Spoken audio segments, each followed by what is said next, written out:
I'm here with the boss man, Dave Marquez. How you been doing, man? Things are all right, Dustin. Thanks for having me on.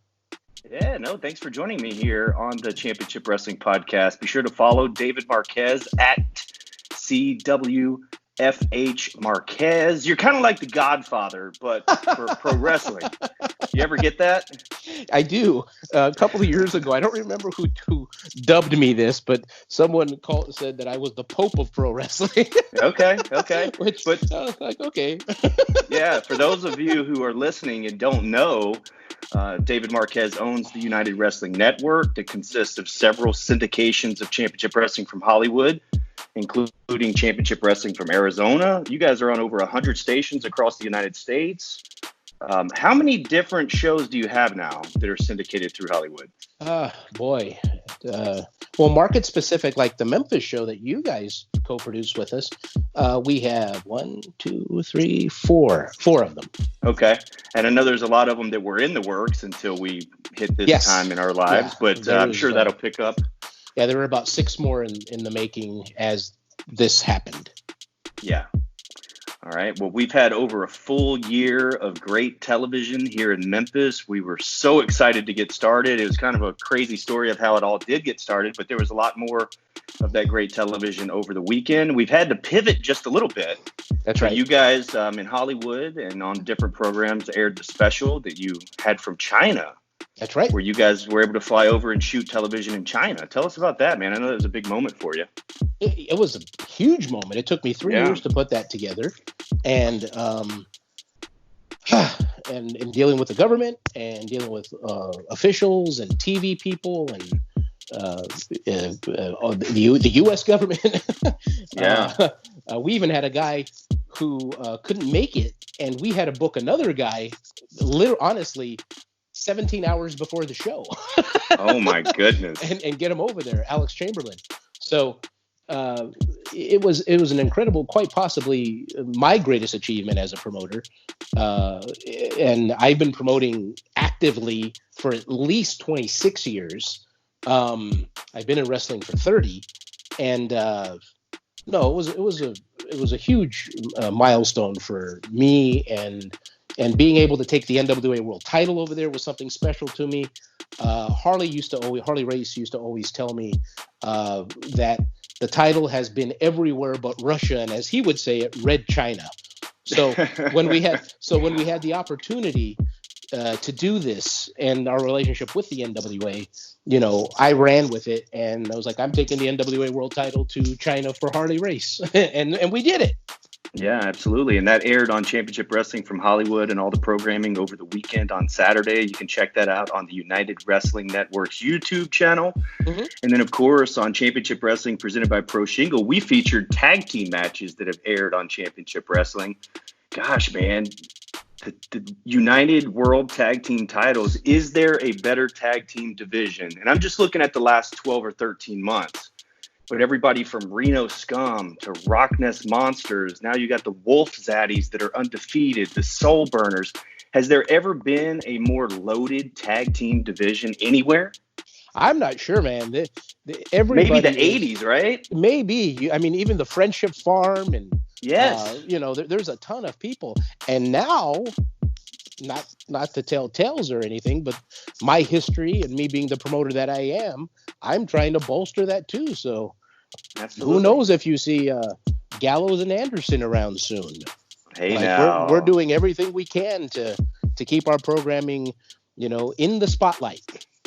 Absolutely. And what better time than now? But with the way that everything is going, it's so crazy that you want to do some of this stuff, but you literally can't right now.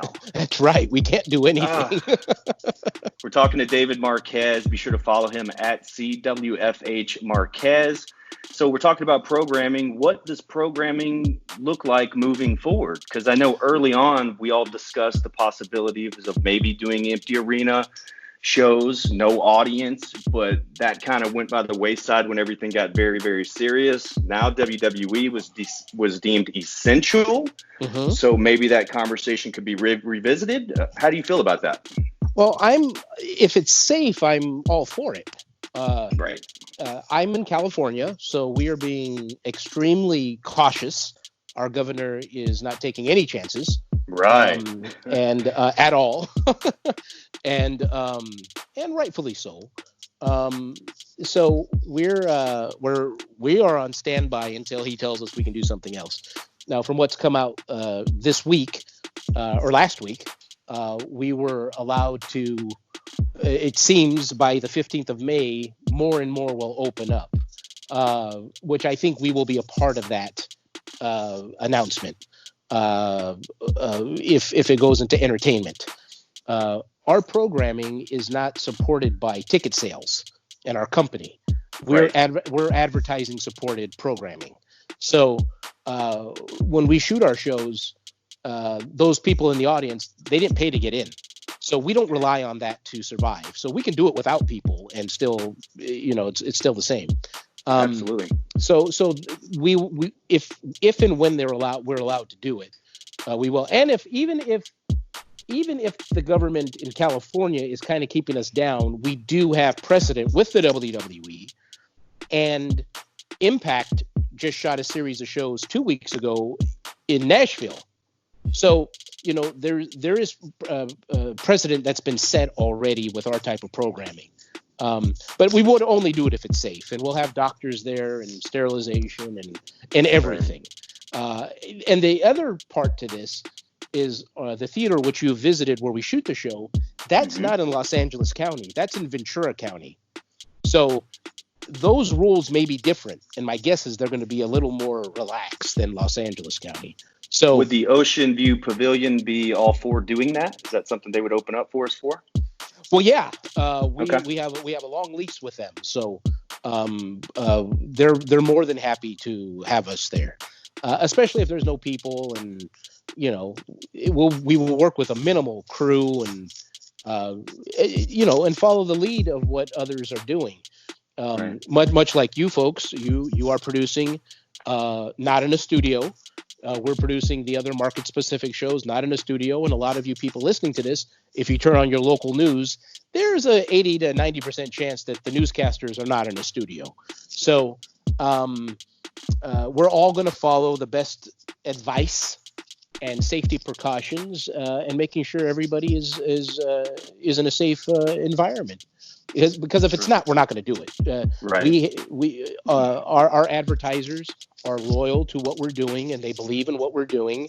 So no one has canceled necessarily. No one is saying anything to us about repeat programming. They understand the situation, and this goes across the country, not just specifically there with you guys in Memphis. So we're lucky. We're very fortunate to have loyal people working with us, and we're being just as loyal to them and staying on the air with. We're not backdating this stuff going back years. We're only going to go back to probably January.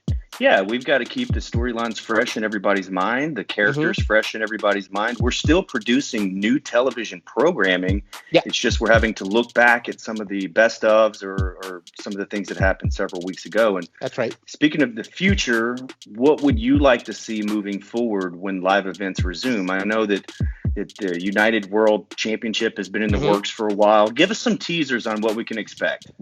Well, the tag team division, like I just kind of hinted at, we are looking, maybe Zack Ryder and Hawkins will show up. Hey, I love it. You never know who's going to come through that entryway at Championship Wrestling from Hollywood. And we have great relationships with both of them. Same thing with Gallo and Anderson. We have fantastic relationships. Everybody, David. You know everybody. You do. I guess I do. So it's if it all works out and the economics work, we'll try to get those guys the best we can on the programs. When it comes to the world title, we have been trying for years to make a world champion. And the reason why we've not done it, why it's not happened, is everyone who's agreed to be the champion, the moment they say yes, within 3 to 6 days, they've all received a contract. I don't doubt it. Hey, that's the truth. Look at the talent. Just look at the talent. Not only just in the ring, but behind the broadcast desk. Yep. The guys and gals who have gotten signed from Championship Wrestling just in the last 12 months. I mean, yeah. AEW, NWA, WWE, NXT, they're just all over the place. That's right. You guys are a breeding ground for the very best talent. Well, thank you. We try it to do that. But everyone over the years, from Shinsuke Nakamura to Finn Balor to Carl Anderson to you name it, we've gone to them and they said yes, and then they were gone. And the funny part is, in I think about November of last year, I started hinting around, okay, we're going to make a champion this year. And we're going to revolve the whole show, starting after the Red Carpet Rumble, about making a world champion, blah, blah, blah. And as I start doing the preliminary work, we have a pandemic and we're shut down. So right. So we were shut down yet again. Oh, boy. Well, I'll tell you one thing, David. If you're looking for competitors in your United World Championship hunt, I know a guy in Memphis who's chomping at the bit right now to get out of the house and do something. Gary Jackson? Oh, man. And speaking of Memphis, we do still have a birthday bash that we have to celebrate. And I think now we should probably coin it the belated birthday bash. So you mentioned earlier, everybody was still excited and on board. And same thing here. We haven't had any of the fans ask for a refund on tickets. Even the sponsors have stayed on board with us because they know that this is going to be a big thing. It's just they also know that we still have more questions than we have answers. So what are your thoughts real quick coming to Memphis soon? Well, I'm looking forward to that, to no other. And so the listeners in the area and the viewers understand that show, we are working tirelessly in presenting the very best first outing there. It's very important to all of us that when you show up to the ball field that you say, yep, this is ours. And accept everyone and everything involved in the event. And I, for one, you know this because you and I have had many, many conversations. I don't think the viewers know, yes, the show's been on a year, but it took us a couple of years to get the show on the air. Yeah, it really did. So, we've been working on this for a while. And in my hearts of hearts, and I don't mind saying this, I can't wait for the time when it comes that we have a local broadcast that is featuring the majority of that area's talent. That's what we like to do. So that's what I like to do as United Wrestling Network and David Marquez. So sure. That's and then I'm not talking out of school either. You know this. So no. That's the absolute.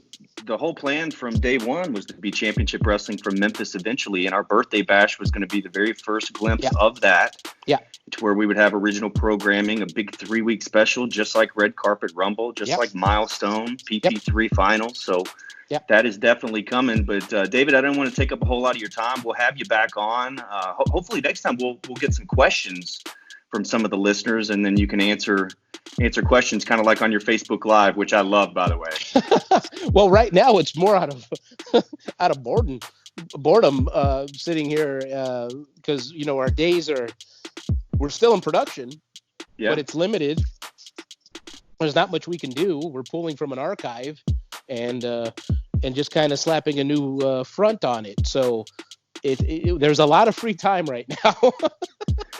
Well, before I let you go, one last thing anything you want to tell to the listeners and the viewers of the United Wrestling Network, and that's everybody as a whole. Sure. Arizona, Memphis, San Francisco. Where else are you? Yeah. Vegas, Hollywood, you name it. We're everywhere, man. We're in England, we're in Canada, we're in Mexico, we're in the Caribbean.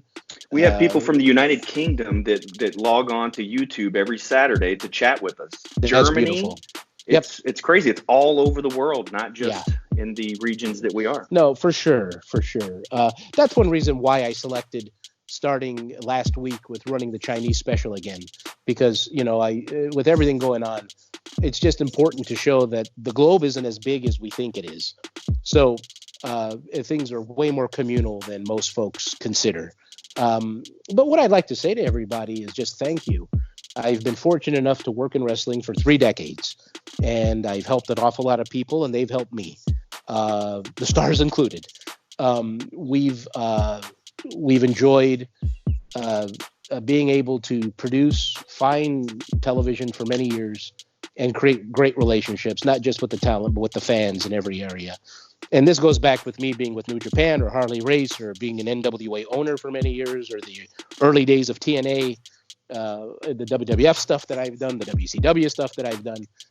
Just thank you. Now with being back on the show as a talent, which I shied away from for many years because I didn't feel like I was good at it anymore. I love it.